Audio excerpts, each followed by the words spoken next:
So in this video, I want to share with you a tool called Conker.AI. That's Conker.AI.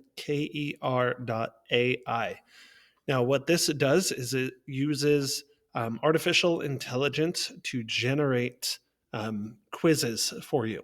So, for example, I could do this off just a topic idea. So I could have a few right here, different choices right here of multiple choice, fill in the blank, or a mixed one. And I can choose my grade level right here, and then I could give it the topic, such as plants. Okay. And I can also change the language that I wanted this to be in. So if I wanted to generate this for a Spanish classroom, I could do that as well. I could press generate, and it is going to take some time to generate those questions. It's gathering some information. And as it does this, it also has this validate answer with Google search, which means that you can quickly click that and you would be able to have a Google search with this question right here and the answers. And yeah, just kind of take a quick look at it to make sure that it fits what you need it to do. And you want to make sure that it's accurate.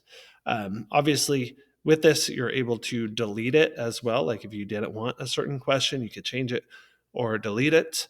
But we're going to let this kind of go right here. Now, the best thing about this is that you're able to export this directly into Google Forms, and it will make all of these questions, and it will assign the answer key to it and everything for you. So it makes it very quick to be able to just get some information on here. And it looks like it's taken a while to get these last couple of questions here, so I might pause for a moment. All right, so we have our questions right here, and I could try some different topics if I would like. I'm going to assign or export. So I have these different options right here. I'm going to export to Google Forms. And now I'm going to open my quiz in Google Forms. So I can obviously change some of these settings so that it automatically collects the student username, but each of these is set up with the answer key. It's required right here. It's marked as 1 point by default. And you'll also notice that with this, on your incorrect answers, it tells what the correct answer was for that feedback there. So we can go down, we can look at this. You know, it did the multiple or the checkbox questions that required two of those answers right there. Let's see if it did.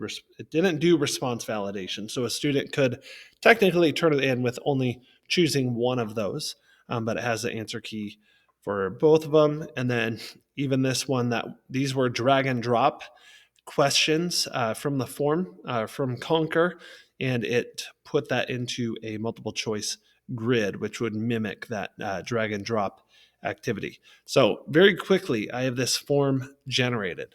Now, this could be great, especially for formative assessment before teaching a lesson, if you just want to get some information from students. Another thing that you're able to do, though, is you can, let's go back to right here.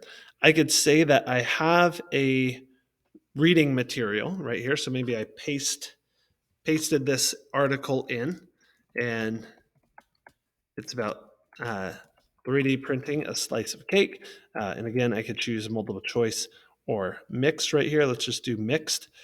So I have my article that I pasted in right here. And so it is going to generate these questions based off that article. And we'll let that work for a little bit.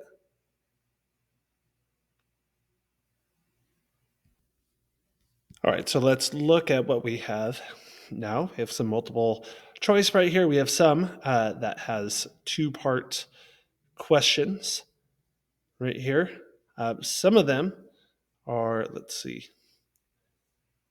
There was one that I did before where it talked about what sentence from the thing supports your answer in part A. So Yeah, variety of question types right here to easily get that generated from reading material. And again, I can export that to Google Forms.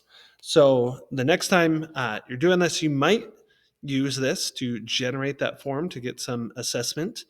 I would not rely on this as a regular assessment tool. We know that just providing students with multiple choice quizzes could be a low cognitive load, a low level activity, and might not get the best, deepest thinking, but it can be a great way to quickly check for understanding in certain areas.